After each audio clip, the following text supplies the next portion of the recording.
എന്തുകൊണ്ടാണ് കൗമാരക്കാർ മദ്യത്തിനും മയക്കുമരുന്നിനും അടിമപ്പെടുന്നത്? സമപ്രായക്കാരുടെ സമ്മർദ്ദമാണോ?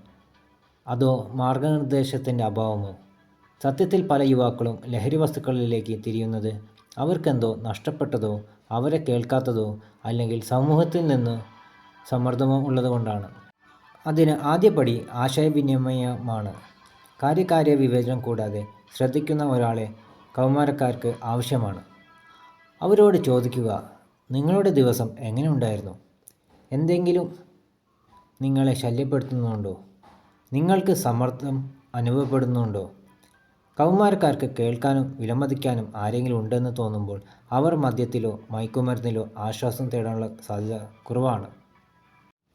മദ്യവും മയക്കുമരുന്നും മസ്തിഷ്ക വളർച്ചയെ ബാധിക്കുന്നു. ഇത് ഓർമ്മ നഷ്ടപ്പെടുന്നതിലേക്കും മോശമായ തീരുമാനം എടുക്കുന്നതിലേക്കും ജീവിതകാലം മുഴുവൻ ആസക്തിയിലേക്കും നയിക്കുന്നു.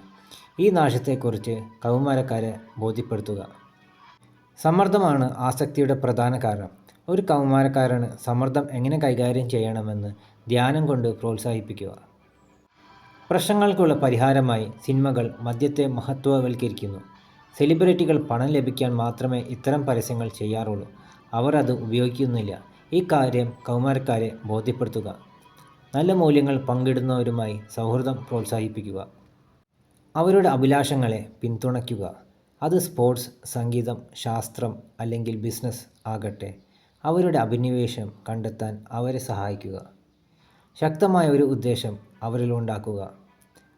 കൗമാരക്കാർക്ക് സ്വന്തമെന്ന ബോധം ആവശ്യമാണ്. സാമൂഹിക പ്രവർത്തനങ്ങളിലോ സന്നദ്ധ പ്രവർത്തനങ്ങളിലോ അവരെ ഉൾപ്പെടുത്തുക.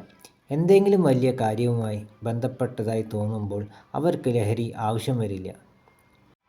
കൗമാരക്കാർക്ക് കർശനമായ നിയമങ്ങൾ ആവശ്യമില്ല. അവർക്ക് സ്നേഹവും മാർഗനിർദ്ദേശവും ശക്തമായ ദിശാബോധവും ആണ് ആവശ്യം. ആസക്തി ആരംഭിക്കുന്നത് ഒരു പാനീയത്തിൽ നിന്നോ ഒരു മോശം തിരഞ്ഞെടുപ്പിൽ നിന്നോ അല്ല. ഒരു കൗമാരക്കാരന് നഷ്ടപ്പെട്ടതായി തോന്നുമ്പോൾ അത് ആരംഭിക്കുന്നു. അവർക്കൊപ്പം നിന്നുകൊണ്ട് നമുക്ക് അത് തടയാം.